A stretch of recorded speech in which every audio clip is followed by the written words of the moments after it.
Halo, saya Nyoman Dewi Santika Anggastra, dan di sini saya akan menjelaskan mengenai konjungsi korelatif. Apa itu konjungsi? Menurut Kamus Besar Bahasa Indonesia atau KBBI, konjungsi adalah kata atau ungkapan penghubung antar kata, antar kalimat, antar frasa, dan antar klausa. Konjungsi kemudian dibagi lagi menjadi berbagai jenis, dan salah satu di antaranya adalah konjungsi korelatif. Lalu, apa itu konjungsi korelatif? Seperti dimuat dalam buku Berpikir Cerdas dengan Bahasa Indonesia tahun 2021, tulisan Rahma Barokah, konjungsi korelatif adalah kata hubung yang fungsi utamanya menghubungkan dua kata, frase, atau klausa, dan hubungan kedua itu memiliki derajat yang sama. Adapun ciri-ciri dari konjungsi korelatif antara lain menghubungkan dua unsur yang setara, baik kata, klausa, maupun kalimat. Konjungsi terdiri dari gabungan kata maupun pasangan kata. Berikut yang termasuk ke dalam konjungsi korelatif. 1. Demikian, sehingga. Contoh kalimatnya adalah Ahmad belajar demikian tekunnya sehingga ia sering menjadi juara di kelasnya. Kedua, bukan hanya, melainkan juga. Contoh kalimatnya, bukan Alan yang memecahkan kaca, melainkan adiknya yang nakal. Ketiga, tidak hanya, tetapi juga.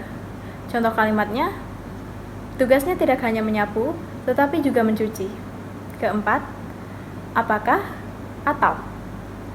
Contoh kalimatnya, apakah kamu bisa hadir atau tidak besok sore? Kelima, baik maupun.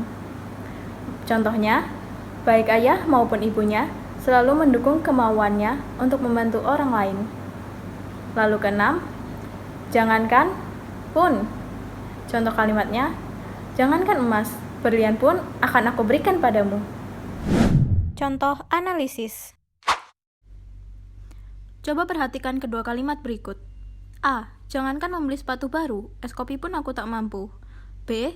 Tidak hanya membeli sepatu baru, es kopi pun aku tak mampu. Mengapa kalimat A benar sedangkan kalimat B salah? Sesuai dengan penjelasan di awal tadi, pasangan dari konjungsi jangankan adalah pun, sedangkan pasangan konjungsi tidak hanya adalah tetapi juga. Namun, seperti yang kita lihat, kalimat B menggunakan pasangan konjungsi yang tidak sesuai, yaitu konjungsi tidak hanya dan pun. Padahal, kedua kata penghubung itu sudah paten dan tidak dapat diganti. Berbeda dengan kalimat A yang menggunakan kata penghubung yang sesuai, yaitu jangankan dan pun. Lalu, mari perhatikan contoh kedua ini. Ia tidak hanya menyapu halaman, tetapi juga pintar. Apakah ini termasuk contoh penggunaan konjungsi korelatif yang benar?